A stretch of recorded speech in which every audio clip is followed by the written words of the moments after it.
Bismillahirrahmanirrahim. Assalamu alaikum. Alright class, today is our 14th lecture and we are going to discuss about stress management. अब आप सोचेंगे कि ये stress management कहाँ से आ गया सारी पॉजिटिव साइकोलॉजी के बीच में. तो लेट मी टेल यू कि सिर्फ स्ट्रेस पे फोकस नहीं करना, मैनेजमेंट पे भी फोकस करना है. ठीक है, we are going to read about strategies for managing stress in our daily lifes. ठीक है, तो स्ट्रेस मैनेजमेंट इसलिए भी पढ़ना ज़रूरी था और मैंने उसको सिलेक्ट ऐसे किया कि मिडल ऑफ द लेक्चर में आए राइट आफ्टर पॉजिटिव इमोशंस, क्योंकि हमने नेगेटिव इमोशंस के टाइम पे पढ़ लिया कि वो किस तरह से जो है नेगेटिव इमोशंस आपकी बॉडी को, माइंड को एक्सप्लॉइट करते हैं अगर उनको इनअप्रोप्रिएटली और बहुत ज़्यादा फ्रीक्वेंटली यूज़ करना शुरू कर दिया जाए. तो वहाँ पे भी मैंने मेंशन किया था कि वो eventually it become the cause of psychological disorders such as mainly one of the main disorders that has become a cause of negative emotions is stress. ठीक है, तो हम स्ट्रेस मैनेजमेंट देखेंगे कि अगर हम नेगेटिव इमोशंस की वजह से हम स्ट्रेस्ड आउट हैं भी तो how are we suppose to manage that stress. ठीक है, how can we manage that stress.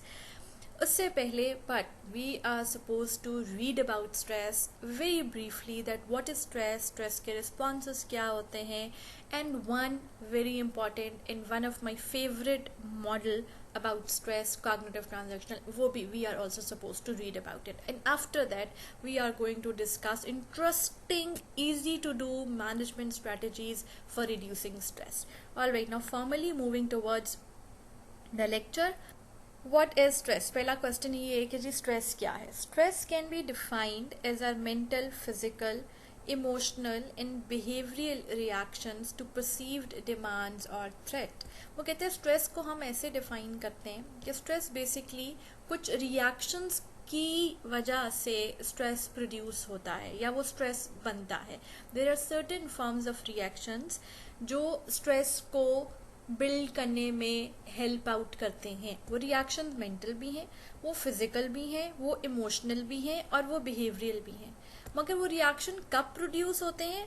Usually तब जब we encountered some over demanding situation और when we encountered some threatening और फ्राइटनिंग सिचुएशंस. उस सूरत में हमारी माइंड के अंदर, बॉडी के अंदर, इमोशंस के अंदर, बिहेवियर के अंदर there are certain sort of reactions that is produced which ultimately leads towards the stress.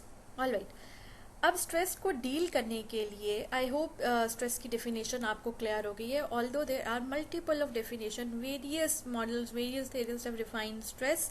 इसके इमोशनल एस्पेक्ट भी है, कुछ लोगों का सिर्फ बिहेवियरल एस्पेक्ट पे भी फोकस रहा, कुछ का कॉग्निशन एस्पेक्ट पे भी फोकस रहा. बट ये जो डेफिनेशन हमने पढ़ी है ये कॉम्प्रिहेंसिव डेफिनेशन है. अब हमने देखना है कि रिस्पॉन्स क्या है स्ट्रेस के, कौन से प्राइमरी रिस्पॉन्सेज होते हैं स्ट्रेस के. वो कहते हैं स्ट्रेस की सूरत में हम यूजुअली दो रिस्पॉन्सेज जो हैं, जब बॉडी ये सब रिएक्शंस प्रोड्यूस करती है तो इवेंचुअली इंसान के दो तरह के रिस्पॉन्स होते हैं. One is fight and the other is flight. Fight response आपको पिक्चर से क्लियर है. any fight oriented situation, that could be physical fight or that could be verbal argument encounter or so anything, fight आपको पता ही है. नीचे वाली picture जो है फ्लाइट, वो अपने उससे ही क्लियर है. फ्लाइट जो वर्ड है वो फ्ली से निकला है, फ्ली अवे, भाग जाने से. ठीक है, so when situation seems threatening to us, our body reacts quickly to supply protection by preparing to take action. वो कहते हैं इन रिएक्शन की सूरत में हमारी बॉडी जो है वो प्रिपेयर होती है ताकि हम अपनी प्रोटेक्शन, सेफ्टी के लिए काम कर सकें. I think we have already discussed this point in the previous lectures as well. I probably believe के पॉजिटिव इमोशंस के लेक्चर में. ठीक, अब this physiological reaction is known as the fight or flight response. आप अपने आप को protect करने के लिए या उस जगह से भाग जाते हैं या you get into that fight. For instance, इसकी मैं मिसाल दो एग्जाम्पल से दूंगी. That if I am driving myself in the car, कहीं पे आई एम गोइंग, मेरी गाड़ी जो है या मेरी I have been stop through signals, मैं सिग्नल पर अगर रुकी हुई हूँ, समबडी कोई पीछे से आता है और आके हिट कर देता है मेरी गाड़ी को. उस पॉइंट पे मुझे क्या करना चाहिए? Am I suppose to flee away? Am I supposed to take a flight? Just get out of the situation immediately? No. I am not suppose to do that.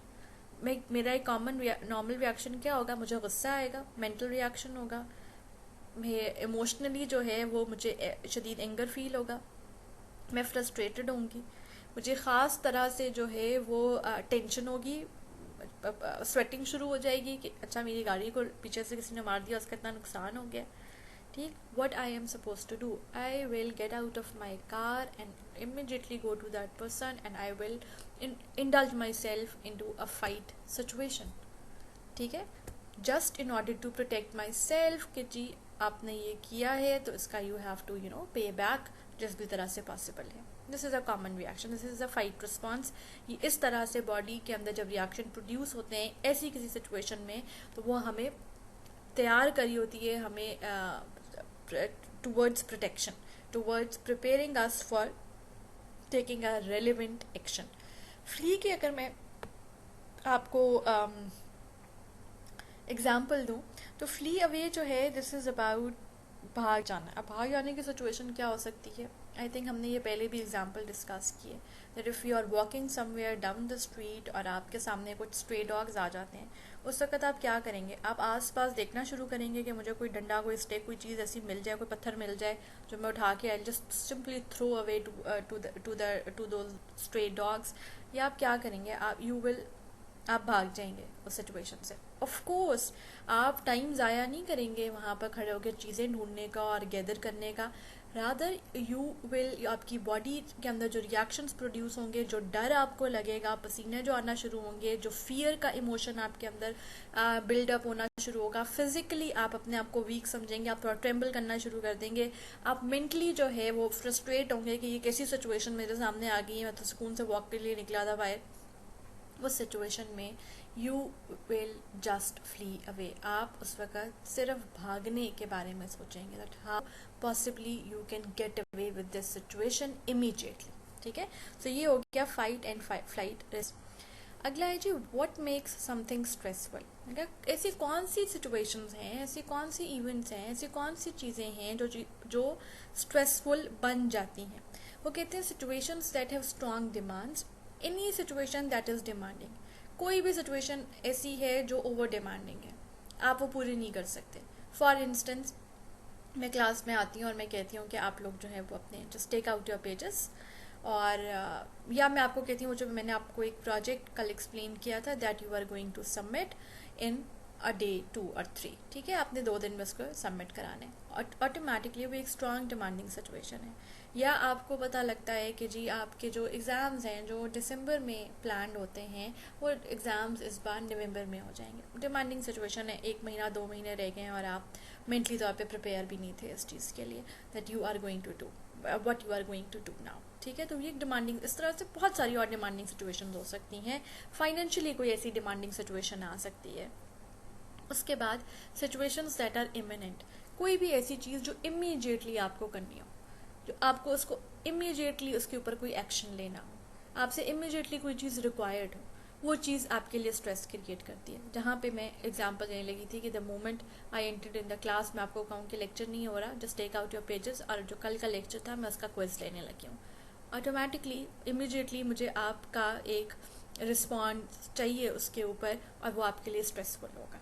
ठीक, लाइफ ट्रांजिशनल पीरियड हमेशा आपके लिए stressful होते हैं usually लोगों के लिए. It's sometimes a good stress and sometimes it's very distressing for people. Like आपने लाइफ ट्रांजिशंस क्या हैं, अगर आप कॉलेज से यूनिवर्सिटी में जाते हैं इट्स अ ट्रांजिशन, स्कूल से आप कॉलेज सिस्टम में जाते हैं इट्स अ ट्रांजिशन, आप चाइल्डहुड से एडोलेसेंट एज में एंटर होते हैं, ट्रांजिशनल टाइम है. आप की बॉडी डिफरेंट तरीके से रिस्पॉन्ड कर रही है, आपका जो साइकोलॉजिकल मेकअप है वो डिफरेंट तरीके से प्रोग्रेस कर रहा है, आप कुछ नई नई चीज़ें एक्सपीरियंस करें, automatically you will feel more you will feel दो सिचुएशंस एज स्ट्रेसफुल. उसके बाद अगर आप बैचलर लाइफ से मैरिटल लाइफ के अंदर जब एंटर होते हैं, उस लाइफ की बहुत और सारी रिक्वायरमेंट्स हैं, बहुत सारी रिस्पॉन्सिबिलिटीज़ हैं, बहुत सारे एडेड काम हैं जो आपने करने हैं. आपने एक इंडिपेंडेंसी के साथ साथ एक एक्सेसिवली रिस्पॉन्सिबल होकर भी चीज़ों को, एक अपनी फैमिली को अकेले रन करना है, तो अब ऑटोमेटिकली वो ट्रांजिशन भी है. बैचलर से मैरिटल लाइफ की तरफ जाना is a transition and it causes stress for a lot of people including men and women both. Thirdly fourthly अगर हम देखते हैं ट्रांजिशन फ्रॉम मिडिल एज से ओल्डर एज में, जब पेरेंट्स को अगर आप देखें कि वो जब ओल्ड एज में इंटर हो रहे होते हैं तो उनकी बहुत सारा जो माइंड मेकअप है, मेंटल मेकअप है, वो बड़ा डिफरेंटली रिस्पॉन्ड कर रहा होता है। अक्सर वो चिड़चिड़े हो जाते हैं, अक्सर वो बहुत आइसोलेटेड फील करते हैं, वो बहुत ज़्यादा लोनली फील करते हैं, वो बहुत डिप्रेस ईजिली हो जाते हैं, वो जल्दी डर जाते हैं, उनका जो नर्वस सिस्टम है वो थोड़ा वीक हो रहा होता है। मतलब आप यूजुअली हमने सुना होगा कि पेरेंट्स को भी कि नर्व्स उनकी वीक हो जाती हैं, बहुत ज़्यादा इमोशनली चीज़ों को रिस्पॉन्ड करना शुरू कर देते हैं जिनको वो पहले नहीं कर रहे होते। रिटायरमेंट की एज लोगों के लिए, जॉब जब ख़त्म हो जाती है, रिटायरमेंट की एज आती है, वो बहुत ज़्यादा लाइफ का ट्रांजिशन है। एक जॉब से दूसरी जॉब में स्विच करना ट्रांजिशनल टाइम है, ठीक है। ये सारी चीज़ें आपके लिए लाइफ की में स्ट्रेस क्रिएट कर सकती हैं। The other one is timing. Timing is deviation from the norm. कोई भी चीज़ जो अपने रिक्वायर्ड वक्त से पहले होगी या पहले होने लगी है वो स्ट्रेसफुल बन सकती है। Anything that deviates from its norm, जो एक रिक्वायर्ड टाइम पे होना, जिस तरह अभी एग्ज़ाम्स की हमने वो ली। अब आप देख लें, अगर कोरोना की जो सिचुएशन थी, जो कुछ हुआ इस सब में अराउंड द वर्ल्ड, वो नॉर्म के अगेंस्ट था। लॉकडाउन का होना, सेमेस्टर्स के बीच में लोगों का अपनी यूनिवर्सिटीज़ को क्लोज डाउन करना, ऑर्गेनाइजेशंस को अपने दफ्तर बंद करना, ऑर्गेनाइजेशंस को बंद करना, एम्प्लॉयज़ को घर भेजना, लोगों का बिल्कुल कम्प्लीटली रिक्लूसिवली होके अपने अपने घरों में रह जाना, किसी काम से बाहर ना निकलना तो बहुत सारे प्रोटोकॉल्स और प्रिकॉशंस के साथ निकलना, ठीक है। ट्रेवल पे रिस्ट्रिक्शंस लग जाना, लोग आ नहीं सकते, लोग जा नहीं सकते, हॉस्पिटल्स में आपको एक डिफरेंट तरीके से का प्रोटोकॉल फेस करना, ये सब कुछ जो है वो नॉर्म के अगेंस्ट था, ठीक। अगर आप इसको सिर्फ एक एग्जाम्पल को ले लेंगे, आपकी यूनिवर्सिटी जो थी वो मार्च में अपना सेशन स्टार्ट करने लगी थी, but they have to close down, उनको सब कुछ बंद करना पड़ा, ऑनलाइन सिस्टम पे ट्रांसफ़र होना पड़ा, ठीक। ये सब कुछ जिस तरह नॉर्म डिविएशन है तो उसके वो भी स्ट्रेसफुल है, बिल्कुल आइसोलेशन में रहना, इतना सब कुछ चेंज फील करना, कहीं आना जाना नहीं, लोगों से कनेक्शंस ख़त्म। Few people they actually lost their jobs, बहुत सारे लोगों को, क्योंकि इकोनॉमिक रिसेशन भी आ गया, पढ़ाई लिखाई उस तरह से नहीं हो सकी, चीज़ों का जो है उस पर कट लग गया है, बहुत सारी आपकी इकोनॉमिक चीज़ों पे, फाइनेंशियल चीज़ों पे बहुत सारे हर्डल्स देखने को मिले। तो these are stressful situation that this has caused a lot of stress। Corona virus का सिर्फ फिजिकल इम्पैक्ट नहीं था, इसका मेंटली बहुत ज़्यादा इस पे इसने इम्पैक्ट इन्फ्लुएंस किया है लोगों को। इवन इफ़ अगर खुदा ना खास्ता जो लोग इससे सफ़र किए हैं वो तो मेंटली उस एक टॉर्चर से वो उनकी फैमिली गुजरी है, बट अलॉन्ग विद दैट जिन लोगों ने नहीं, जितने हम सेफ लोग भी रहे हैं, जिनके घरों में अल्हम्दुलिल्लाह कुछ भी अगर नहीं हुआ, तो भी तो कितना स्ट्रेसफुल टाइम है। सी उसके बाद इन्हीं सिचुएशन दैट इज़ एम्बिगुअस, चीज़ें जो अनक्लियर सिचुएशंस होती हैं, जो वेग सिचुएशंस होती हैं, ये भी बहुत स्ट्रेसफुल होती हैं, ठीक। डिज़ायरेबल सिचुएशंस भी समटाइम्स स्ट्रेसफुल होती हैं। अब डिज़ायरेबल सिचुएशन कैसे स्ट्रेसफुल होती हैं, बिकॉज डिज़ायरेबल तो एक पॉजिटिव वर्ड है। How can a situation which is desirable can causes a stress? All right, वो ऐसे स्ट्रेसफुल होती हैं कि फॉर इंस्टेंस मुझे जॉब के लिए इंटरव्यू कॉल आती है, और वो जिस फर्म से आती है और जिस पर मैंने अप्लाई किया हुआ था, ऑफ कोर्स वो मेरी ड्रीम फर्म है, या ड्रीम इंस्टीट्यूट है जहाँ मैं काम करना चाहती हूँ या मैं पढ़ाना चाहती हूँ, और वहाँ से मुझे कॉल आती है, ठीक। तो ऑफ कोर्स वो सिचुएशन मेरे लिए डिज़ायरेबल है, बट वो जो एक स्ट्रेस है कि क्या मैं सही परफॉर्म कर सकूँगी, क्या मैं इंटरव्यू क्लियर कर सकूँगी, would I be able to impress them, am I completely ready to deal with that interview or not? ये सारा कुछ जो है ये स्ट्रेस कॉज करता है। सिचुएशन डिज़ायरेबल है, सिचुएशन ऐसी है जिसको मैं लुक फॉरवर्ड कर रही थी, बट मुझे उसकी जो परफॉर्मेंस है उसके बारे में आई एम स्ट्रेसफुल, कि मेरी तैयारी उतनी अच्छी है कि मुझे वो मेरी ड्रीम जॉब को मैं ऑक्यूपाई कर लूँ या ना करूँ, ठीक है। ऑफ कोर्स कर लूँ क्योंकि वो डिज़ायरेबल सिचुएशन है। तो इस तरह से डिज़ायरेबल सिचुएशंस भी स्ट्रेस को कॉज करती हैं। फिर लैक कंट्रोलेबिलिटी, ऐसी तमाम सिचुएशंस जिसमें यू लैक कंट्रोलेबिलिटी, आपको लगता है कि आपका कंट्रोल नहीं है उस सिचुएशन के अंदर, आप कुछ कर नहीं सकते. मैनी ए टाइम्स हम इस तरह की सिचुएशंस इनकाउंटर करते हैं जहाँ पर we are unable to do anything. ठीक है, इवन दिस ग्लोबल पेंडेमिक के टाइम पे people are unable to do anything. कोई कुछ भी नहीं कर सकता. There are few people who wanted to come back to their own countries, वो नहीं जा सके. They can't travel. Situation uncontrollable है बस completely for all over the world.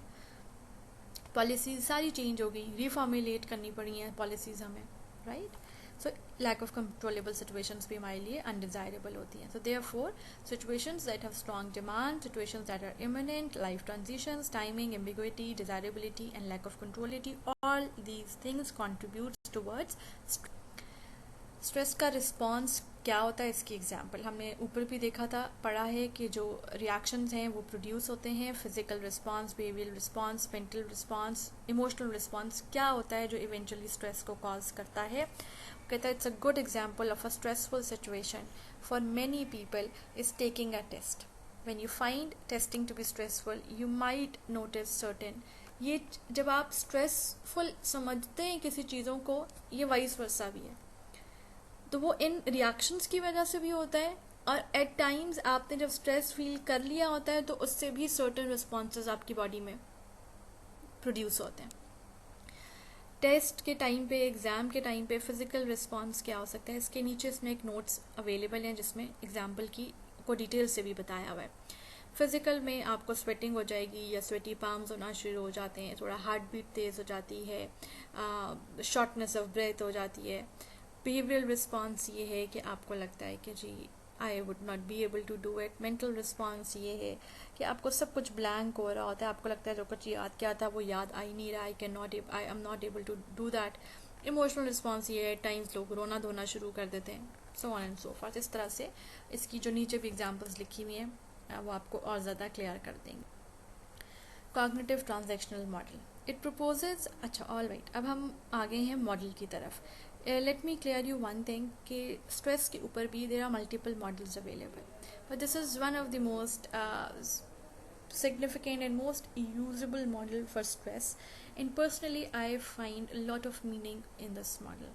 मुझे वाकई लगता है कि जो स्ट्रेस को बहुत अच्छे तरीके से बड़ा क्लियरली इलस्ट्रेट करके बताया है, जो हम पढ़ने के बाद you can also believe in the end के वाकई ये हम ये करते हैं जिसकी वजह से वाकई स्ट्रेस प्रोड्यूस होता है. लिजारिस एंड फोकमैन ने 1984 में ये मॉडल दिया था. They proposed that the interpretation of stressful event is more important than the event themselves. It is neither the environmental event nor the person's response that defines stress. It is the individual's perception of the psychological situation that defines stress. Stress is a function of the person's feeling of threat, vulnerability, and ability to cope rather than a function of a stressor. And then later on he distinguished between two kinds of appraisals that we are going to read in the next slide. अच्छा, अब ये क्या कहता है cognitive transactional model में. Cognition का word thought से निकला है, थॉट प्रोसेस से, मेंटल प्रोसेस से. जब हमने मेंटल प्रोसेसेस के फंक्शन को एक्सप्लेन करना होता है तो हम कॉग्निशन का नाम लेते हैं. So and there is completely different discipline of cognitive psychology. I don't know if you are familiarized with it or not. So cognitive transactional model आपके mental process से related है. ठीक है, वो कहते हैं कि आपका ये प्रपोज करता है मॉडल कि जो इंटरप्रिटेशन है स्ट्रेसफुल इवेंट की वो इम्पॉर्टेंट है देन द इवेंट देमसेल्व्स. कोई भी इवेंट जो अकर हो जाता है, कोई इवेंट जो आपके साथ हो जाता है, कोई सिचुएशन जो आपके साथ हैपन हो जाती है, उसकी इंटरप्रिटेशन जो है दैट इज़ इम्पॉर्टेंट. वो बताती है कि स्ट्रेस है कि नहीं. आपने उस इवेंट को परसीव कैसे किया, आपने उस इवेंट को एनालाइज कैसे किया, क्या आप उसको एज अ स्ट्रेसफुल इवेंट देख रहे हैं या नहीं, आपने उसको इंटरप्रेट किया एज अ स्ट्रेसफुल इवेंट किया है या नहीं. दैट विल इवेंचुअली डिफाइन या दैट विल इवेंचुअली लीड कि आप स्ट्रेसफुल हैं इस चीज़ के बारे में या नहीं. सिंपलर टर्म्स में the way you give meaning to a certain situation that would define stress. वो कहते हैं इवेंट खुद कोई इवेंट स्ट्रेसफुल नहीं होता, हमारी जो इंटरप्रिटेशन है वो उस इवेंट को स्ट्रेसफुल बनाती है. ठीक, अब ये दो तरह के अप्रेजल्स के बारे में बात करता है कि हम दो तरह से अप्राइज करते हैं ट्रांजैक्शनल मॉडल में इंटरप्रिटेशन को. In the next slide it's about primary appraisal and secondary appraisal. वो जो दो अप्रेजल्स हैं वो है प्राइमरी अप्रेजल और सेकेंडरी अप्रेजल. ये बिल्कुल आपके लेफ्ट मोस्ट कॉर्नर पे स्टिमुलस लिखा हुआ है. Stimulus means any event, any situation. कहते कोई इवेंट हो गया है, कोई सिचुएशन हो गई है, उसमें जब हम प्राइमरी अप्रेजल में देखते हैं, हम उसको इनिशियल फॉर्म में जब उस इवेंट को एनालाइज करते हैं, तो हम ये सोचते हैं कि ये जो सिचुएशन हमारे साथ हुई है, क्या ये हमारे लिए बड़ी कोई रेलिवेंट सिचुएशन है, क्या ये हमारे लिए बड़ी कोई थ्रेटनिंग, फ्राइटनिंग सिचुएशन है या नहीं. और दूसरे में हम देखते हैं कि है, या हम कहते हैं कि नहीं है. If we are perceiving it as irrelevant, harmless, non-threatening situation, automatically हमें स्ट्रेस हो गई नहीं, बात वहीं ख़त्म हो जाएगी. ठीक. मगर ऑन द अदर है, अगर हमने परसीव किया उस सिचुएशन को एज अ रेलिवेंट और थ्रेटनिंग सिचुएशन, तो हम सेकेंडरी अप्रेजल की तरफ मूव कर जाते हैं. और सेकेंडरी अप्रेजल में again we appraise the situation in two ways. हम दो तरह से दोबारा इसको एनालाइज करते हैं. हम देखते हैं कि ठीक है, हमारे लिए सिचुएशन तो रेलेवेंट थी और थ्रेटनिंग भी थी, मगर do we have enough adequate resources to deal with that situation, or we do not have enough adequate resources to deal with that situation. If we believe, if we interpret that yes, although the situation has been relevant to us, the situation is relevant to us, but we have sufficient resources, we have sufficient solutions to deal with this situation, then automatically you will have no stress. But if you believe, if you interpret that the situation is relevant and similarly we do not have any resources to deal with it, then it will eventually become stress. तब वो जाके stress जो है वो create होता है. वो कहते हैं स्ट्रेस इस सब पूरे प्रोसेस से गुजर कर, इस पूरे मेंटल प्रोसेस से गुजर कर आता है.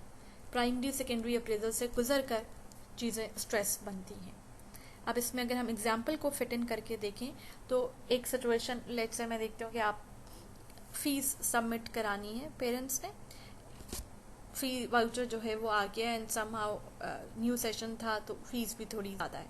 ठीक है, as compare to the previous semester. Primary appraisal क्या है, इसके सिचुएशन को उन्होंने रेलिवेंट समझा या सिचुएशन उनके लिए इररेलेवेंट है. इररेलेवेंट है, फीस तो आती है हर बार और हर बार थोड़ा बहुत ऊपर नीचे ही होता है, let's get over with it. ठीक है, फीस सबमिट हो जाएगी, नो स्ट्रेस. क्लियरली अगर आपको ये लगता है कि सिचुएशन जो है ठीक है, फीस सबमिट कराना भी एक रेलिवेंट काम भी है, but at this moment in time जब एक्सपेंसेस और फाइनेंशियल स्टेट इतनी अच्छी नहीं है, तो आप उस सिचुएशन को थ्रेटनिंग समझेंगे. आप सेकेंडरी अप्रेजल में मूव कर जाते हैं. वहाँ देखते हैं कि अच्छा ठीक है, मेरे पास क्या मैं इनफ रिसोर्सेज हैं, कैन आई मैनेज, मैं कहीं से ऊपर नीचे करके लोन लेके कुछ करके इसको बच्चे की फ़ीस सबमिट करा सकता हूँ. अगर तो आपने एनालाइज कर लिया कि ठीक है, आप किसी तरीके से भी अपने रिसोर्सेज को बिल्ड करके जो है वो फ़ीस सबमिट करा दें, there will be no stress.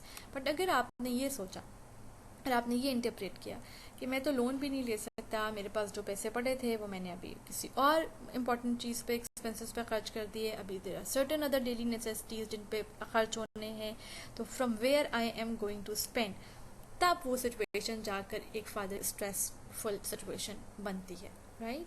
So I hope I have made myself clear over cognitive transactional model that it is important, that interpretation of the event is important, event itself is not stressful, and we gave appraisal, two kinds of appraisals we used. One is primary and the other one is secondary appraisal. Alright, अब वो कहते हैं not all stress is bad. There are two kinds of stress.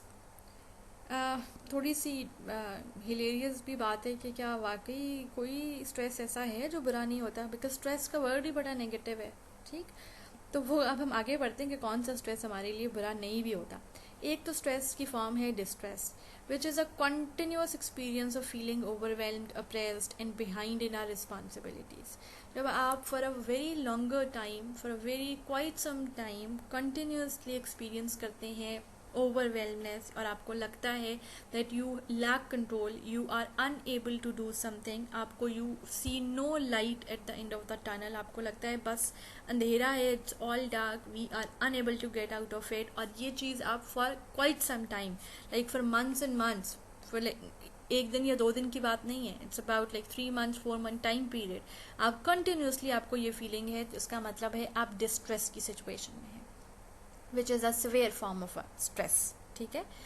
इसकी example में ये कि distress usually तब आता है जब कोई फाइनेंशियल डिफ़िकल्टीज आ जाए, खुदा ना खास्ता किसी को अगर बिजनेस में लॉस हो जाए, तो वो एक ऐसी फाइनेंशियल क्रंच का टाइम होता है जो सिर्फ 1 या 2 दिन की टेंशन नहीं होती, इट बिल्ड्स ओवर लाइक या वो एक्सपैंड करती है for over 3 4 5 months period of time, जब तक आप उससे रिकवर नहीं कर जाते। इसी तरह अगर मैरिटल कोई कॉन्फ्लिक्ट्स हैं, खुदा ना खास्ता कोई डिवोर्स का इशू है या इस तरह से कोई प्रॉब्लम्स हैं, तो उन सिचुएशंस में भी वो डिवोर्स, अगर somebody is separated from his or her spouse, if somebody is opting for divorce, तो automatically वो 1 या 2 दिन का स्ट्रेस नहीं है। You have to think about, re-evaluate, re-analyze about your life all over again, वो भी आपके लिए स्ट्रेसफुल है, both for men and women, ठीक है।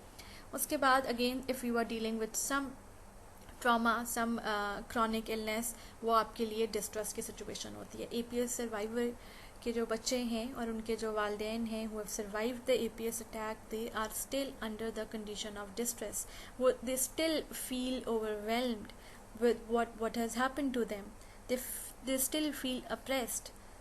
They still feel that they haven't recovered fully. ठीक है, वो जो उनको फ्लैशबैक्स हैं वो वैसे ही आते हैं। Same goes with to their parents, वो भी उसी तरीके से सफ़र करें।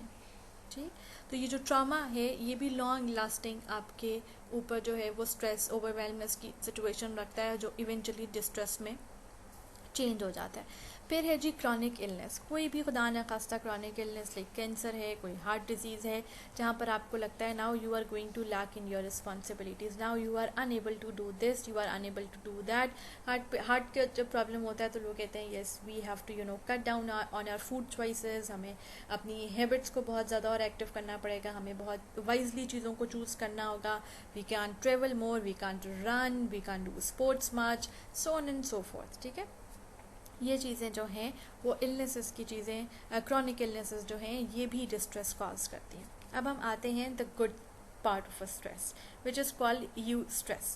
Eustress is the other form of a stress that is positive and beneficial.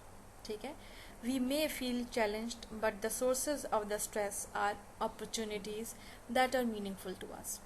Eustress helps provide us with energy and motivation to meet our responsibilities and achieve our goals.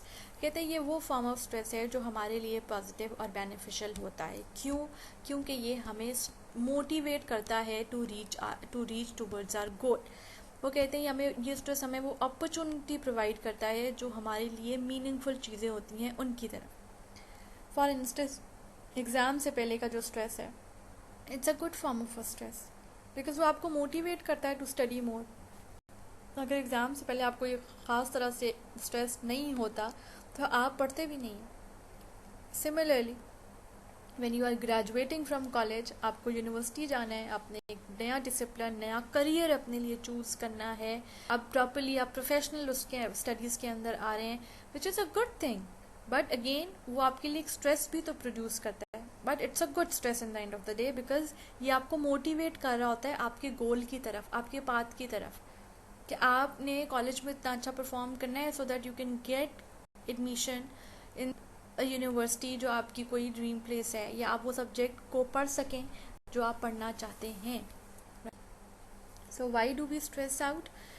वो कहते हैं for 2 major reasons. When we perceive situations dangerous और difficult, painful, when we do not have enough resources to cope with that situation, ये जो हमने initially पढ़ा है, इधर कोई डेंजरस, पेनफुल, डिफिकल्ट सिचुएशंस में हम स्ट्रेसफुल फील करते हैं, और again when we do not have resources to cope with that situation. वो resources could be financial resources, वो resources could be emotional resources, behavioural resources,